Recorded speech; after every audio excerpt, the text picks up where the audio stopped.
What is going on? Welcome to episode 25 of the Nintendo Powercast. I'm your host, N64 Josh, and I've got the other host, Destinaut. What's up, my man? Nothing much. The number one fan cast. Woo!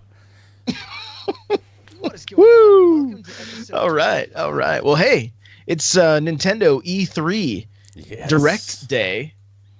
So much Nintendo. I know I'm not even completely caught up on everything, because I worked like 11 hours today. So, you know, that's did you hear? I tried to get in as much as I could. I was gonna say, did you hear there's a possible first party Nintendo announcement tomorrow? AAA title. Well, it's rumored Nintendo announcement AA at 4:30.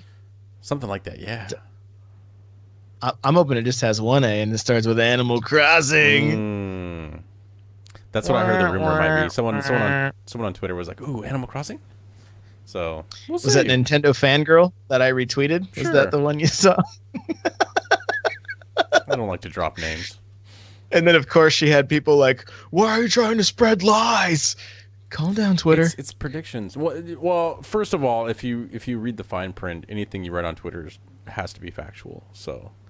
I've been doing it wrong all these years. It wrong. So, yeah, I am not a huge. Well, I've never played Animal Crossing.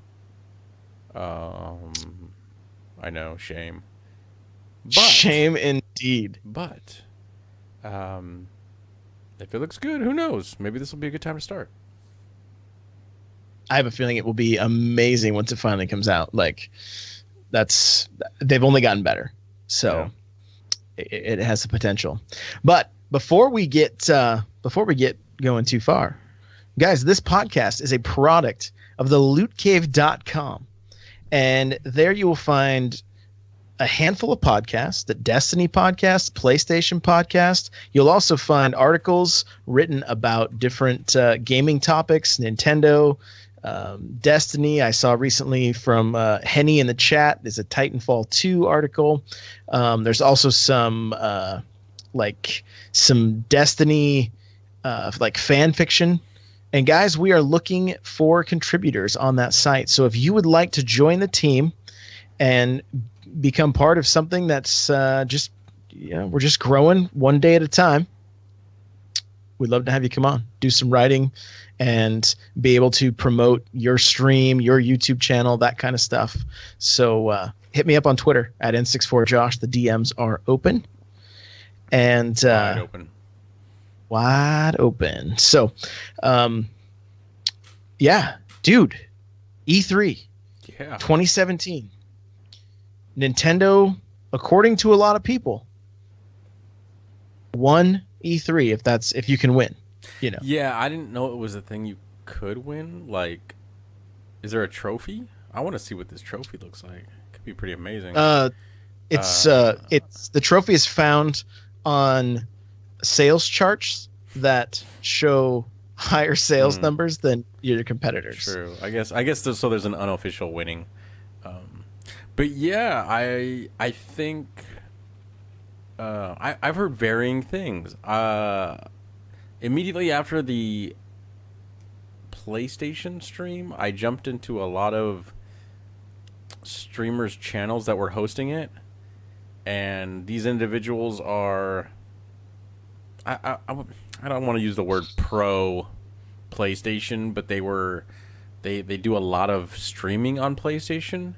And I jumped into 3 different ones, very big PlayStation streamers, and they were all like, it's a little weak.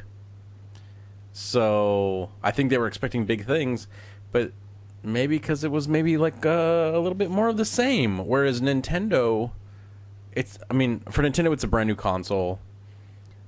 Everyone wants to see the heavy hitters, and I think Nintendo kind of brought the goods, The AAA games were there, the ones that we wanted, which we'll talk about here in a second. And I think they showed some of the couple smaller things too as well, that I think people are probably equally excited for. Dude, I was so hyped for everything. It was killing me that I was trying to watch it from work because I'm like, you know, if I got my sweatshirt pocket, I'm like trying to watch like through the pocket while I'm while you're I'm using like, power tools. Yeah, basically. So the first thing that they showed, I believe, and again, I'm going from memory at this point. We were supposed to have a guest tonight that had show notes, and then I think he fell asleep. But we're not even gonna say his name because we love him and people get tired. Brian knows about that, so. Typically on monumental shows, Brian will fall asleep. Just when I was here for 100. Kind of, actually. I had to delay it. I don't know what's worse. Not purposely, but intentionally kind of being like, I'm not going to be able to make it, or oh, I'm here. I'm here. We're starting right now, right? Yeah, it all works. It all works. Okay. So we got Xenoblade Chronicles 2, which I've never played a Xenoblade game. I want to. It's a series I want to try to get into. Of course, I have it on Wii U. Thinking about getting it on the 3DS. I'm debating between a Fire Emblem game and Xenoblade Chronicles for my vacation, because I like to just go and sit on a deck and play a DS or the Switch. But I don't know that there's going to be a Switch game that I can really dive into like I could on the DS. So that's kind of where I'm at there. Xenoblade, is it for you? I'm a hard wait on this one because I did purchase the last one on the Wii U, and I played it, and I think here's the problem that I had with the last one. It wasn't bad in any way, shape, or form. It's just that I was playing a lot of other games on other consoles that were similar, and I felt kind of did it one better type of thing, you know, whether it was voice acting or just mechanics. And you ended up telling me this just today, because like I started playing it and I felt like I was playing it for a while, and I'm like, I feel like I'm not getting much progression out of this. And then you told me like, oh yeah, well you got to play it for 20 hours to get your mech, and then it's amazing. And I'm like, I think I told you, I was like, I don't want to do anything for 20 hours, like, let alone waiting for it to get good, you know? So I guess for me it was a pacing issue. For that game, for the Wii U, I thought the graphics were amazing. The world was massive. I think the only game world, and I saw this was back when The Legend of Zelda came out, the latest one, the Breath of the Wild. I think that's the only game that currently has a larger in-game world. Because they compared it to other games, you know, like Grand Theft Auto and I think Destiny, they even compared it to. Other games that have large game worlds, they compared it to. And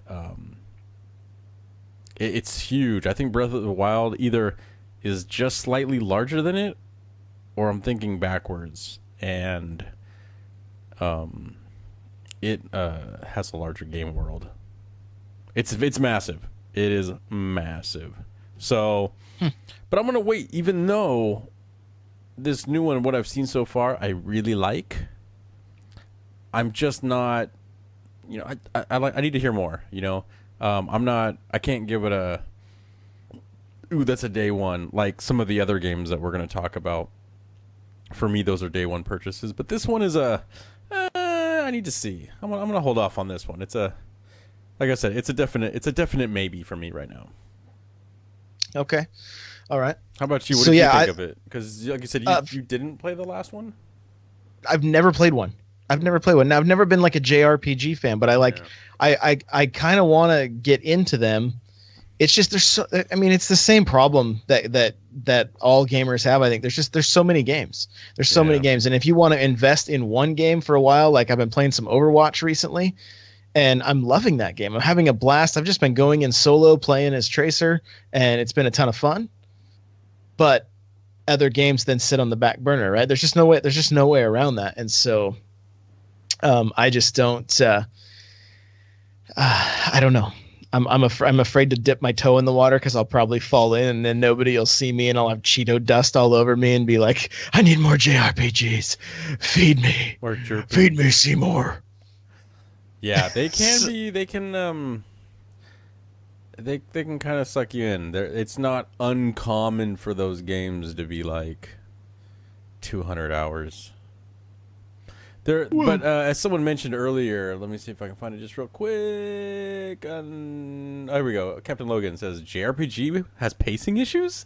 That's the thing. I think it's not uncommon for JRPG to kind of like you go in, you do something, it's great, and I think with the advent of these JRPGs, this goes way back. It's nothing new, but they kind of, a lot of JRPGs have been these open world games, you know, like we look at Final Fantasy VII, a lot of Final Fantasies since then.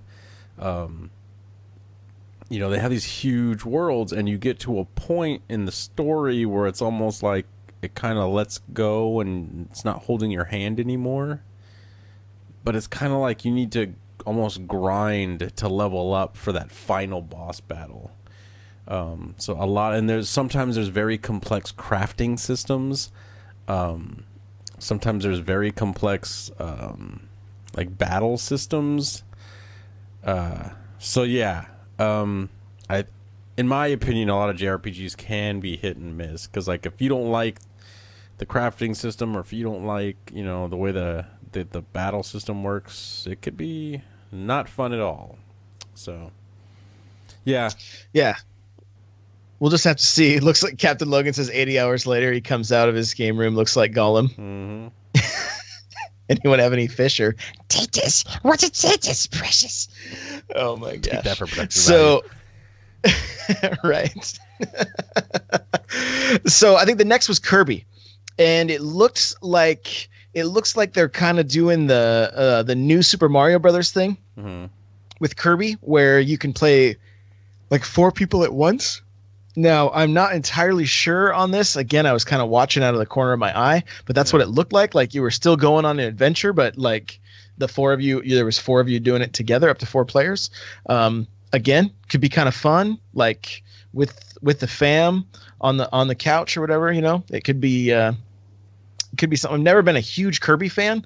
It doesn't mean they're not good games. It's just the only one I really got into was on the Game Boy on the school bus when I was like 8 years old, you know, so 8 or 9, and it was fun. It was a good time. It's, you know, nothing against those games. I've just never really got into them. What about you? Yeah, I've never really played a Kirby game. It did look fun though. Again, for me, this is gonna be a big wait and see for me. For Kirby? For Kirby, yeah. Because I too have never really got into the Kirby games, so I think we're gonna have to wait and see on that one. But if the next game that I think you're gonna talk about is the one I think you're gonna talk about, that's the one that's probably gonna be day one for me. Go ahead. What was it? Because off the top of my head, I don't know. Yoshi. Oh yeah. Yep. That looked like it's gonna be super fun. It looks like it's gonna be heavy on the co-op. Not okay. I 100%. Saw that briefly. I saw the co-op briefly. Yeah, it looked like because the way they started the little preview for it, it was like every story has 2 sides, and it looked like as you're progressing through this side scroller, you can kind of jump to the background in a sense, and it's like the opposite side of the background, you know, kind of. Or it's still a side scroller though, but it did look like you could play a lot of stuff solo, because there was a lot of shots of like Yoshi by himself, and there was like 4 or 5 eggs following him around. So yeah, I thought that looked really cool. Just kind of the concept of being able to jump back and forth. I love that they've been able to like a game we're going to talk about shortly is Metroid. Metroid had some missteps, and it disappeared off the face of the earth. Forever. And then everybody that played Yoshi's Island back in the day loved it. I skipped it. I saw Mario riding on the back of Yoshi the entire time as a baby crying, and I was like, nope. I gave it the old Destinat. Nope. Yeah, I never but played it. now I have it, and would like to try it at some point. I have it in the box even, which is a pretty cool little artifact, but never played it. So the first one, and this is going to drive some people crazy. The first one I played, the 3DS one, which is like the worst one. Like, it got terrible reviews. Like, it got terrible reviews, and so no, I don't. I didn't love it. But then my wife, we got her the Yoshi's Woolly World, and wow, it's phenomenal. The graphics are gorgeous. The gameplay is great. Good co-op in it, like a lot of fun. It then came out on the DS, and she wanted it on that, even though she already had it on the, so may not necessarily be a game for me, but I'm really glad to see that. I'm glad to see we're getting a brand new Yoshi game and not another port of Woolly World, because that would have been in 3 different places. So I'm glad that it's a new game, and it looks fun. Though it looks very similar. Like Yoshi himself, if I remember correctly, he looks like he still has that woolly look to him, that yarn look.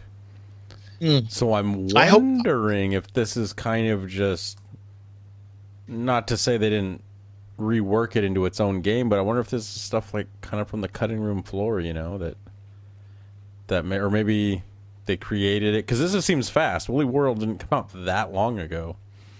Right. So I'm wondering if this is stuff that they had made, and they were like, let's go in a different direction, or this is good, but we're not going to use it, and maybe that's why they were able to pick up so quickly and just be like, hey, we got all this, content. Let's all these assets. All these assets. Let's rework a couple of things maybe, and bam, we already got a whole other game. Yeah, and it kind of looked like you were playing in like the like Honey, I Shrunk the Kids kind of a couple times. Like where you're playing in a real world with a smaller Yoshi, or again, I was just kind of watching out of the corner of my eye. I want to watch more, but from what I saw, it looked fun. Almost like what's the PlayStation game with Sackboy? Little Big Planet. Big Planet. Because there was a lot of that in Little Big Planet, where it's like almost like you were in a garden, and you were like 1 inch tall. That type of stuff. So yeah. Gotcha. But I think that's a definite next one for me. If it's good, if I don't know, if we get a bunch of reviews that say like, "Ooh, this is terrible," I might be like, But yeah, so far that's a series that has that potential. But yeah, that one looks solid. It looks solid. So, was the next one Metroid? I believe so. And that was literally just a 4. Yeah, Metroid Prime 4, not made by Retro, but has a long-time series director tied to it still. So we have no info. Some of the buzz on Twitter is that because we only saw that title screen, that was like, it's a long ways out. Yeah, I could see that. Because I don't even think we saw 2018 from what I saw. And did we skip Pokken? Did they talk about Pokken before Metroid? Because maybe. I know they showed it in the very beginning. In the very beginning, they showed like clips of games, like ARMS, Splatoon 2, stuff that we knew about. Same thing with Pokken. We knew that was coming. Right, but at the end of that, they said there is a Pokemon RPG being developed for the Switch. And that's got a lot of people excited. Technically, it could be the first Pokemon RPG that you could play on your TV. Yeah. And so, there's maybe some potential there to a little bit of living room co-op or something like that. I don't know. So I think there's ridiculous potential for a Pokemon RPG, and even an MMO RPG, like a a World of Warcraft style. Like, Oh, I mean, Pokemon MMO, bro. I honestly You just broke the well, internet. I just think a Pokemon MMO is one of the only franchises that could possibly pull that off. It, of course, this is always taken with that grain of salt. You know, that's like if done right. You know, Yeah, right. and with so many iterations of Pokemon, it's like over so many years, how do you please everyone? You know, because no matter what you come out with, someone out there is going to be like, oh, I don't like this version of what they did. They should have went with Pokemon Blue or Silver or, you know, Chartreuse. So someone out there won't like it, but I think like really, someone in the chat right now. Yeah, get out of here. So, but no, I like. We've also talked too about possibly like if they were to do some form of Halo MMO RPG. That's another one of those franchises that's so big that you know there would be a lot of hype for that. I think a lot of people would be into that. So yeah, Pokemon, not just an RPG, but an MMORPG, that'd be sweet. But even an RPG on its own, if it was like a single player style, because it just has that, you know, you start off as like a young girl or a young boy, and the progression system is literally already built into, you know, that game where, hey, what's the point of this? To get more powerful Pokemon. That's kind of what an RPG is. You want to get more powerful gear. So, yeah, that I think that'll be awesome. I'm just picturing mini games like running around trying to capture as many as you can before, you know, in a time limit or something like that, and then also going into a dungeon and having to have certain Pokemon with you to be able to take down a larger boss or something like that. It could be good. But as soon as I got a text from one of the listeners of the show, Game Freak. He's a good friend of ours, and he's like, hey, I was at work. Tell me give me the lowdown on Nintendo. What is it? What was there? And I was like, Metroid. He goes, oh, I heard there's Metroid. What else? I said Pokemon RPG, and then I told him some other things. All he replied back, if they release a Pokemon RPG next year, there's going to be more Switches sold than any Xbox or PlayStation guaranteed. No, because they're not getting them out fast enough. So, right, that's the only issue. That's the only issue. But that game moves fast. I mean, that moves a lot of products. So they'll probably wait until the install base is larger. I mean, it would. I have a feeling they would do damage to the fan base if they released it too soon before enough people could get them in their hands. According to something I saw on some report or a post or whatever, there was recently a store got some in stock in Japan. They were sold out in 18 minutes. Like they're still moving at an insane rate. So from what I understand too, the way they're doing it over there is like, for example, when I went and got my Switch, it was a first come, first serve thing. I had to wait in line for like 14 hours. Granted, this was day one. But since I was number 2 in line and they had 9 of them, I was guaranteed to get one as long as I didn't, you know, leave my spot. From what I understand, what they're doing over there is you can get in line with 500 other people and they're going to give you a raffle ticket.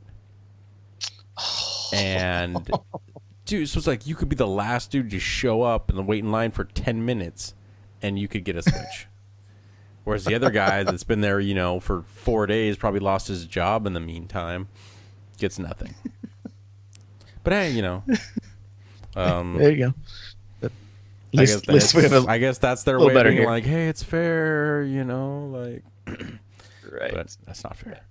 So, but yeah, they cannot get these things out fast enough. Like, they need to start making these things out of like wood or something because they just need to get the parts out there and just like, look, we're gonna give you a paper case. You can get the plastic one next year. Right. I don't know, you know, paper mache cases or something. But I think it's the electronics. I know there was a big scandal like a week or two ago with like, you know, Apple and Nintendo fighting over parts, you know. Right. So we'll see.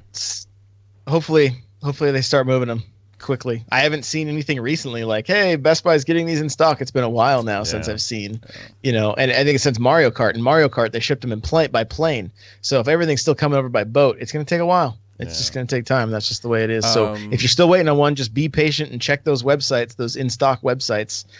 Hopefully something shows up soon. So we talked about the Pokemon RPG that really we know nothing about. But we totally glossed over, probably, in my opinion, the best Pokemon game to come out in the last year. Pokken Tournament. I knew you couldn't say that with a straight face. No, I'm being serious, though. It's getting the deluxe treatment, a.k.a., the Mario Kart treatment. I loved Pokken Tournament. I know people are probably like, what? This guy's ridiculous. I stopped playing, and most of the people here know that we're Destiny fans. I stopped playing Destiny. That's the game to blame for my descent. Your sabbatical? Yeah, my sabbatical from Destiny, and that was Pokken Tournament. Like, I put that in. I don't think I stopped playing it for like a month. It's just one of those games. It's one of those games that I think truly goes off of that whole mentality that a lot of game companies try to accomplish, which is the easy to pick up but hard to master games. It's you can jump in, and of course you can button mash. But if you really know the mechanics behind it, which we've said before, it's kind of like a paper, rock, scissors mechanic. It's obviously a little bit more involved than that. But if you can get that down, like there's some brutal tournaments that I've seen like online of people playing this game, and I think they're gonna add more characters to the deluxe version. Other than that, like, I'd be happy if they just came out with the game on its own. I wouldn't even care personally, because I think that game is super fun. Plus, I need a reason to bust out my Pokken Tournament controllers. Which ones do you have? Pikachu?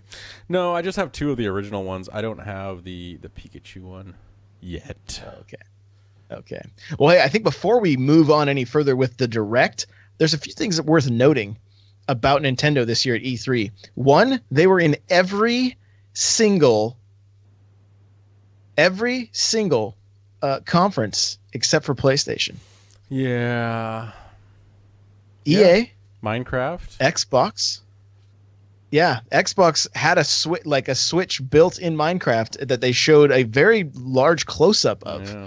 And then we found out there's crossplay in Minecraft between every console except for PS4. And so that means like excuse me, and we found out I just brain Rocket League. Rocket League. Yeah. Rocket League's also cross-platform.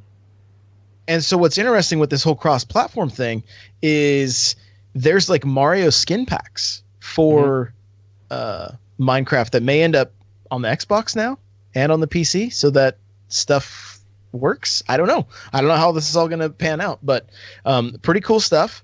Bethesda showing Skyrim and then using the amiibo to put Link into Skyrim.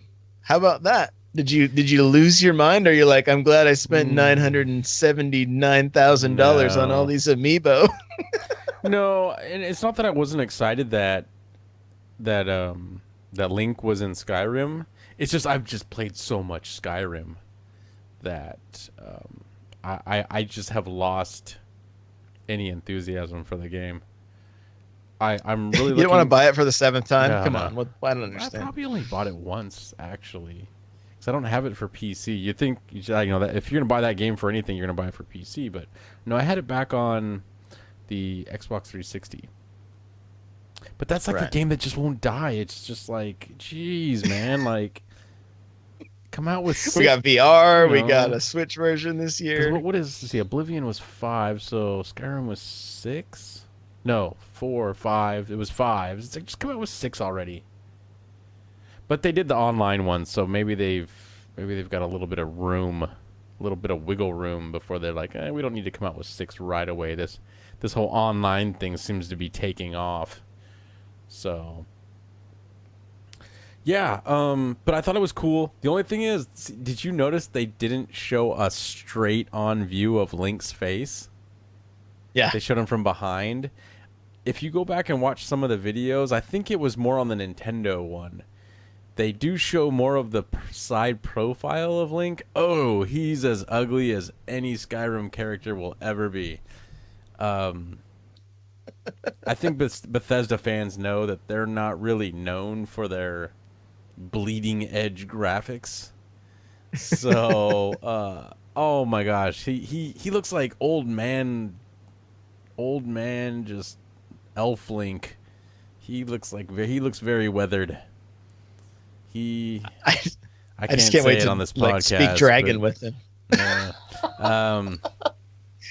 Let's just say he's been riding a horse for a long time. There we go. So, but the funny thing is Breath of the Wild, I feel, took so much from Skyrim. It's almost like a throwback, kind of like, hey, you want to see what Breath of the Wild would look like with close to photorealistic graphics? Here you go. Yeah. So, I mean, that was interesting. What else did we see? We saw, of course, Ubisoft having the Mario versus Rabbids, which, I mean, Mario plus Rabbids. I think, sorry, plus. Come on. I know we don't have the show notes. Game 3 years in development, which is crazy. And, it doesn't look that bad. I know some people are not huge fans of the Rabbids. I'm neither here nor there. They remind me of the Minions. I think they were before the Minions, though. I think the Minions bit the Rabbids.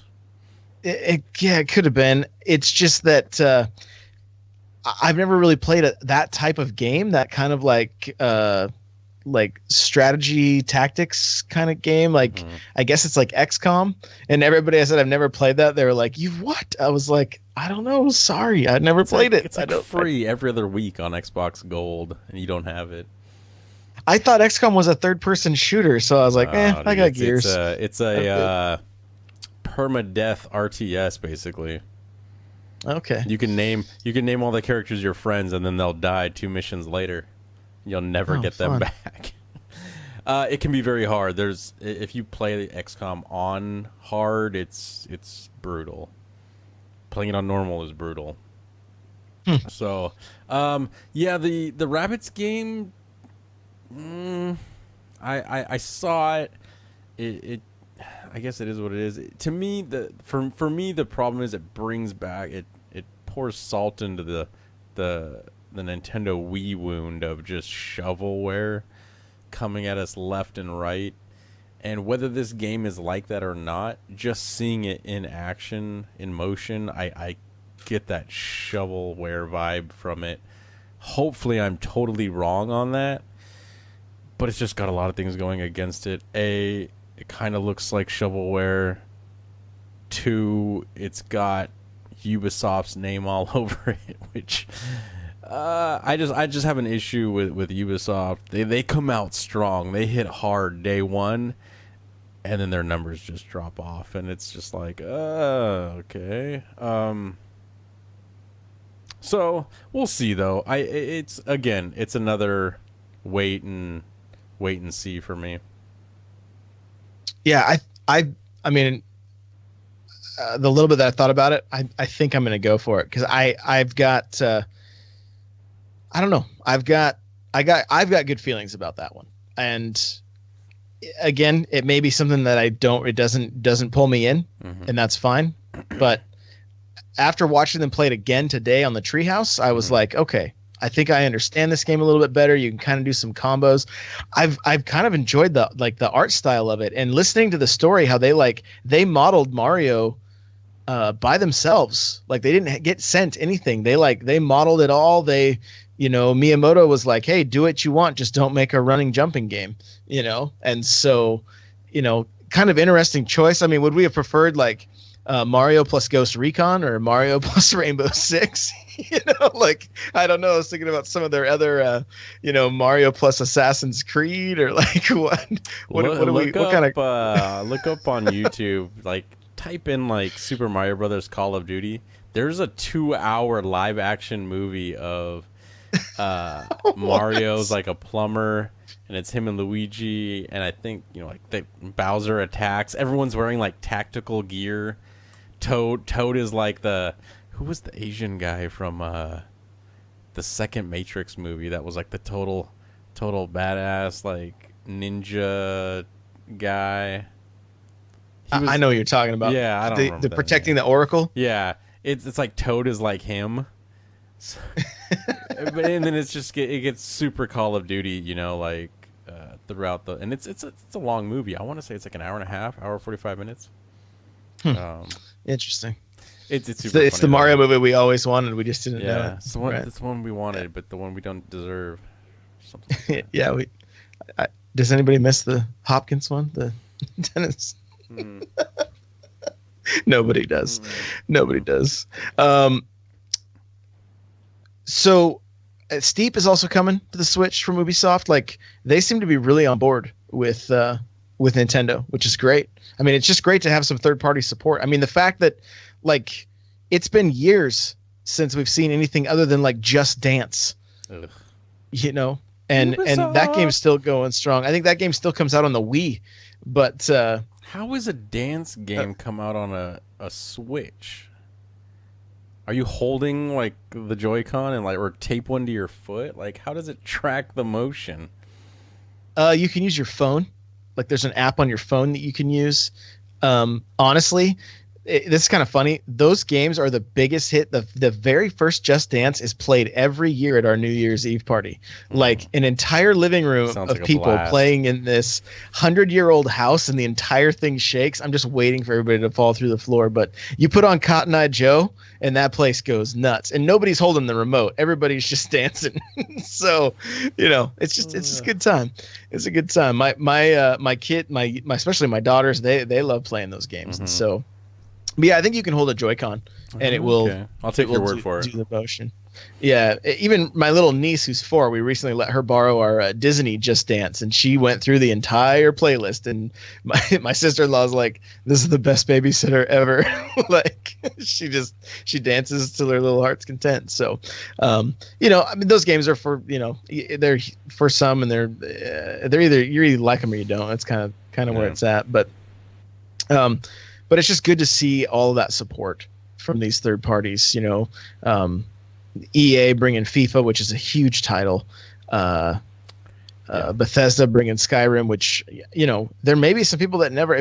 If there are people that have been with Nintendo only, they're really getting some killer games. Like, if they've never had a chance to play Skyrim and this is their first time into it, like, yeah, there's better versions, but being able to take it on the go and have Link in it and that kind of stuff, like, that's a pretty killer thing. That's a pretty killer thing. Yeah, and you might be that person. You might be that. I can't really. I mean, I guess you could be an older gamer and only go on the Nintendo route, but I think, like, if you're the 12-year-old that's never played Skyrim before, well, you may have parents that are like blow you away. I think. They don't want the violence or whatever, so they only do Nintendo games. That's just kind of what they're known for. So that's the how lack some of violent 60-year-old games. got his hands on Mad World. It's Nintendo, just play this. What's the M mean? It means Stands for many Mario. hours of fun. Yeah. Stands for Mario, Mom. Yeah, it's the best. Yeah. But yeah, dude, if you're like a young gamer and you're playing Skyrim for the first time, that's a definite, that's the game you want to play if you're gonna take that leap into the larger world of gaming. Yeah, I mean, Nintendo's got a great lineup for the rest of this year. Like, everything's looking pretty good. And so, kind of getting back to the Direct now. My mind is a little bit foggy. The other Ubisoft game too was that No Man's Skylanders. I totally didn't see that one. That's just what everybody was calling it, No Man's Skylanders. It's like a Toys to Life game with ships, and so like you can. Yeah, so like you can have the ship and then you can give it ice shots if you put the ice guns on the side, and then you can give it fire guns if it has fire, and it's coming to the Switch. So Okay. that's one more title there, but everybody's calling it No Man's Skylanders because it kind of looks like when it first came Yeah. out, I was like, oh, this is Destinat's game, and then I saw it was Toys to Life, and I'm like, oh, this is not Destinat's game. So the initial trailer looked like it was going to be pretty cool. Yeah. Captain Logan in the chat says Star Child. Do you remember that one? What's that? It was in there. I remember seeing Star Child, the name, but like clearly it didn't leave an impression on me because I just him putting the name in. All I remember is the name and the logo at the end. This was for the Switch. The Switch Direct today. That one escapes me. Did it kind of resemble Fire Emblem in a way? Did the people have big like? Oh, that's the Toys to Life game. He's face palming right now. So that's not the. So the next one on the Nintendo Direct was I believe, was it the Fire Emblem Warriors? If I remember correctly, we might have skipped over that. I think that was closer to the front. So we're getting basically, if you're really into the Warriors style games, for example, Hyrule Warriors. We're getting Dynasty Warriors. Yeah, the Dynasty Warriors was like the original, I guess, games. You know, if you're into being like one man taking on 1,000 people, or a girl, we're getting the Fire Emblem version of that. So the best thing, like, listen. So what I did today after the Direct, I just switched my Twitch onto audio only and just listened to streams, and then would like switch back because that's when we saw some stuff. Like that's where I saw Metroid: Return of Samus, and then I also listening to the Fire Emblem one, and seeing Audrey Drake. I love when she's on stage, like, because she was on IGN forever and she used to do the Nintendo voice chat. So it's like anytime I'm just a fan of hers. I like the content she puts out, but she's like, I'm dying laughing because she's talking about all of the different husbands that like she keeps killing in this game, all of her different husbands in the game. And so but one of the cool aspects was like if you see one of the heroes off in the distance, like while you're fighting, you clear your spot, you can then transfer and become that hero over in a different part of the game and keep moving. So you're not having to just run around in like dead time, you know, like with nothing going on. You can stay in the action, which is pretty good. So Starlink Battle for Atlas was the game, not Star Child. There we go. Confirmation from Captain Logan.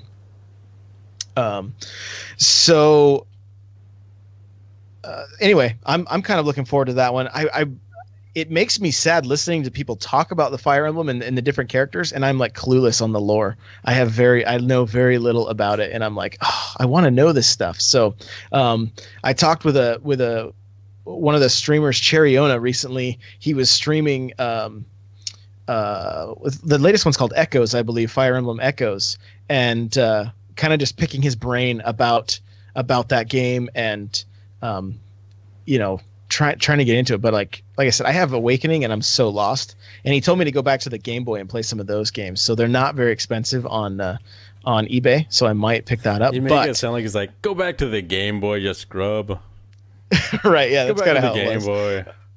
But man, those games are super valuable. Some of them, like even one that came out last February, like it has both games on one cart. It's like $150 for the game, and if you get the whole box set, $200, $80 when it was new. Ouch. I'm just like, what? Yeah, craziness. So, anyway, then I think they showed some Splatoon, a little bit of ARMS. Yeah, the big thing with Splatoon was, I think they were talking about, they called it what did they call it? An invitational. They were gonna do like The competition. The that happened later today or earlier today. 4 pros versus 4 not pros, I guess amateurs.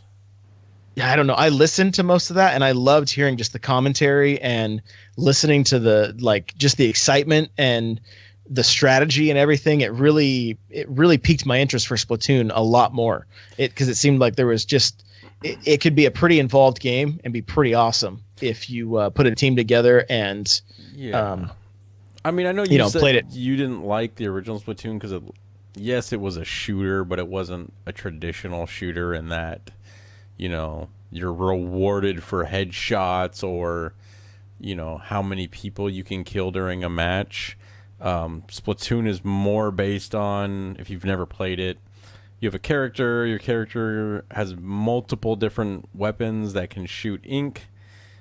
Your team is rewarded for how much ink you can put on the ground. So you're basically, if you can cover more ground with your color ink, you'll win the match.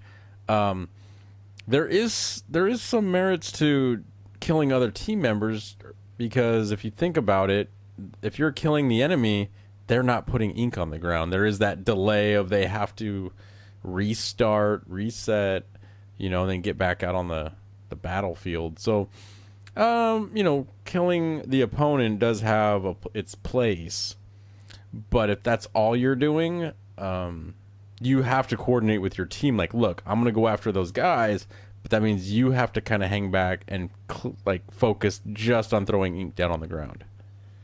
So it still has the same strategy as a shooter, a traditional shooter. Obviously, if you're going to get 4 people together and actually have headsets and be able to talk, you'll destroy people if they're not talking. So I think it's important that they are coming out with that whole headset for. It looks like they're kind of focusing it on Splatoon 2. So I think it's going to be important. I think that game with 4 people talking, it'll be just like like when we played Destiny with everybody talking. Mm-hmm. Well, yeah, and now I don't know if you had this in the first one, but kind of your special move or whatever that you can charge up in they had that in the second game.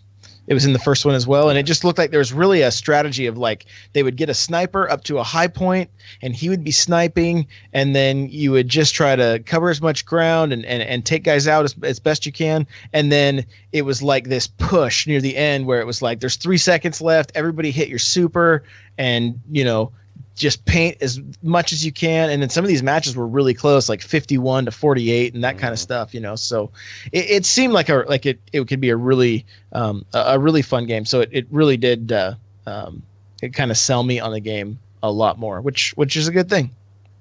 I think I don't know if it was the last thing or one of the last things, they showed quite a bit of Mario Odyssey, which looks amazing. Yeah, it looks really good. Those elements where you come out of a tube and end up going into 2D mode, and the music changes, and you're playing around a sphere, like jumping bullet bills and doing that kind of stuff. Like bullet bill. Oh, I see. I didn't even get to see all of it. So it looked like that whole hat mechanic. You can throw your hat onto something, and it sucks you into it. Oh, so it looks like, for example, there was a part where Mario throws his hat on a frog, and then he gets sucked into it, and now he's in a water level. I'm guessing because it's a frog, so it's like an amphibian. It's in water. So now that might be some form of mechanic on how, because there's also a part where how they showed in the preview trailer where it looks like he's in New York. New Donk City. Is that what? Whoa! What did you say? New Donk City. Oh, okay. I thought you said something else. I was like, whoa, Nintendo. No, it's all Donkey Kong related. All the streets are named after Donkey Kong players. The mayor. I didn't hear. Are you ready for this? Are you ready for this? Who do you think the mayor is? Just make a couple guesses. Donkey Kong? Nope. Diddy Kong? Nope. It doesn't have Kong at the end of in the last name. I'm gonna say one of the Bowser kids. Nope. There it is in the chat. Do you see it? Let me bring up the chat. Oh, I'll just tell you. It's Pauline. Okay. Yeah. So I guess in the trailer you can see her singing. And then it was confirmed later on. I'm not exactly sure how people figured that out, but Pauline is from the first Donkey Kong. If you played with Jumpman, aka Mario, you were jumping over barrels and you would grab hammers and smash the barrels and get up to rescue Pauline from Donkey Kong. It's the original Donkey Kong. So Nice. kind of pretty cool that they're like, I love that they're keeping the history of some of this stuff going, and really the history with Donkey Kong is so long and there's so much of it, and there's really really a lot that they've thrown into New Dunk City. So pretty cool stuff. The last game that I want to kind of touch on was Rocket League, man. Mm-hmm.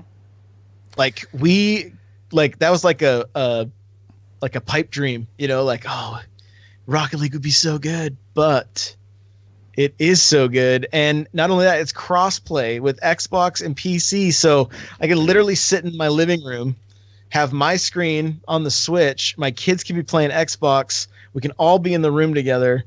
Like, this is awesome. Yeah.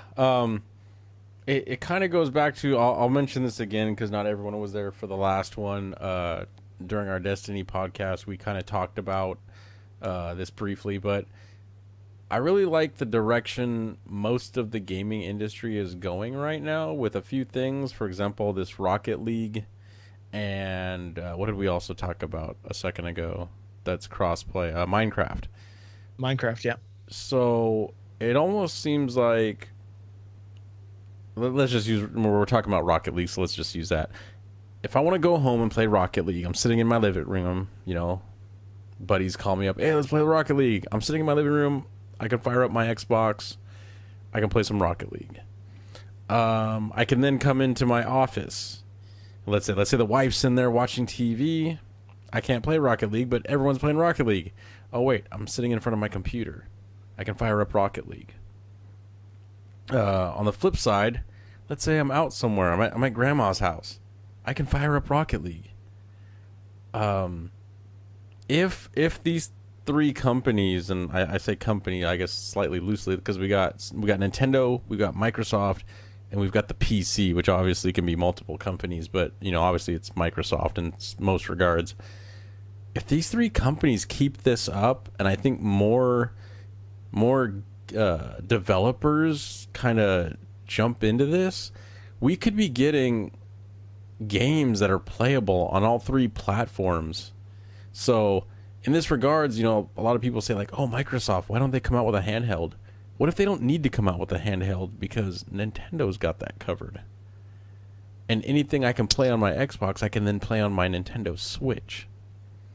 And also if I want to get super crazy because some new game came out that has insane visuals, I'll be like, well, you know what? I'm going to play that on my PC. See, they haven't mentioned, though, the only thing to that is, am I going to have to go buy 3 different copies of said game to be able to play it on all? Have they said anything about that? Like, will you be basically purchasing one license and playing this across all 3 platforms? Or I don't think they haven't mentioned anything about that, have they? No, from my understanding, Amazon has a placeholder already for, I believe, a physical copy of Rocket League for the Switch. So you're going to have to probably buy it on every device, but maybe it's the kind of thing that it comes out free for the first month like it did on the PlayStation. I don't know. Rocket League, and they're talking about also adding Mario stuff to it, right? They showed a Mario hat already, like a skin for a little Doom buggy. Yeah, and then there'd be more. There's going to be Mario Karts in there. There's going to be. Oh, that's going to be so awesome. Yeah, and so possibly awesome. F-Zero, right? I mean, there's a few other places they could pull some vehicles from. So, I mean, even the R-Wing, as long as it just stayed on the ground, I mean, they could. The potential's there. So, too bad they still didn't have the tie-ins with like LucasArts, because then you could like fly an X-wing around, knocking this ball into the goal. It'd be a little Death Star. You were gonna say Pod Racer, I think. Death I think Star, that's what you were gonna say. knocking the Death Star around the map. Yeah, so it's really, working. Oh, don't ever.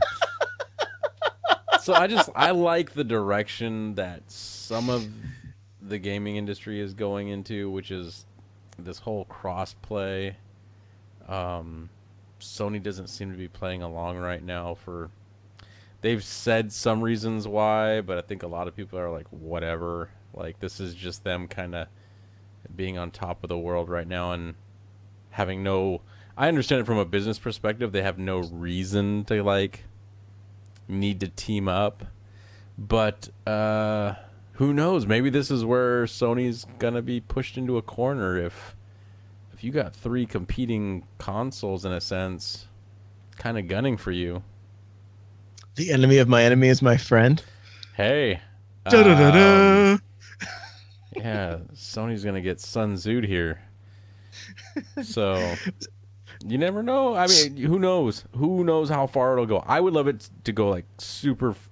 Not that this will ever happen. This is like my dream world, but it's like, what if you just had to buy a game one time, and it was like, think about how Blu-rays are right now. You buy a Blu-ray, it comes with a DVD, comes with a Blu-ray, it comes with a digital code. You know, it's like you can just about watch the movie anywhere on any platform. You know, I would love to see games go that direction. I think they need to fall from grace a little bit before it goes that way, though. Yeah, for sure.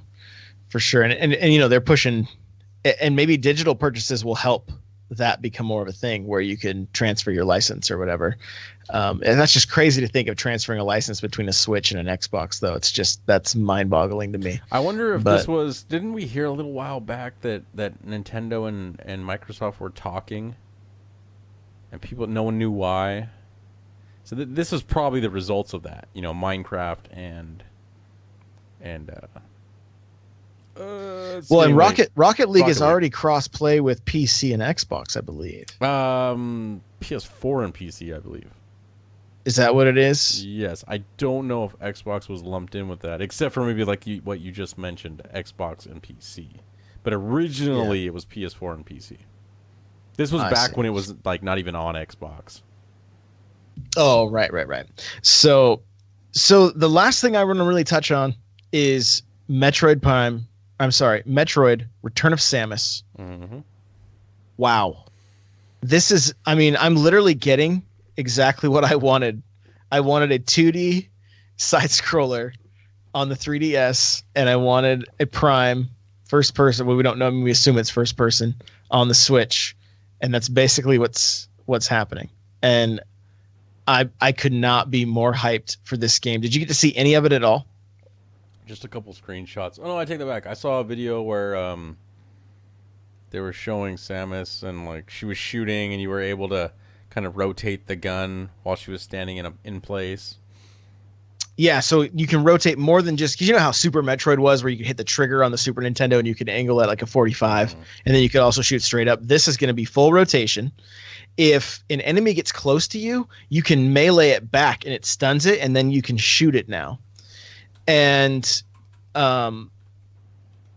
yeah, it's based on the old Game Boy game, which I just posted a picture on my Instagram. I'm holding it up to the camera right now. I love this game. I did not own an original Game Boy. I got to borrow one for a while, and I had the Light Boy, and I would sit in my closet with the doors closed and the Light Boy so that my parents wouldn't find me. And I remember just vividly playing that game in my closet. I also remember sitting in my living room as a kid, because you had to have a good light source to play that Game Boy. So I'd be by the lamp or whatever, and I made it to the last. I had one Metroid left to hunt, and I had to give everything back. I didn't get to finish, and it was super sad. So I'm really excited to jump back into this. As soon as I saw them showing this game, I was like, I can't believe what I'm seeing. My first thought was, I feel so bad for all the people that traded in their DS to pay for their Switch. And now I understand why the 2DS is a thing, because everybody's going to be rebuying it to play these games that they're putting out on the 3DS. Yeah. The other one was Mario and Luigi Superstar Saga, I believe, which is a game I know like zero about. The other thing to touch on too is the amiibo. There's not a small number of amiibo. They showed the DLC for Zelda in the Direct, which we kind of glazed over. Did you see that? Are you excited about it at all? Has it? Yes, and probably more for I think that what Trials of the Sword Yeah. is what it's called, and it looked to me when I saw it. This isn't really spoilers, so don't go anywhere, folks. But there's that island, that Trials Island.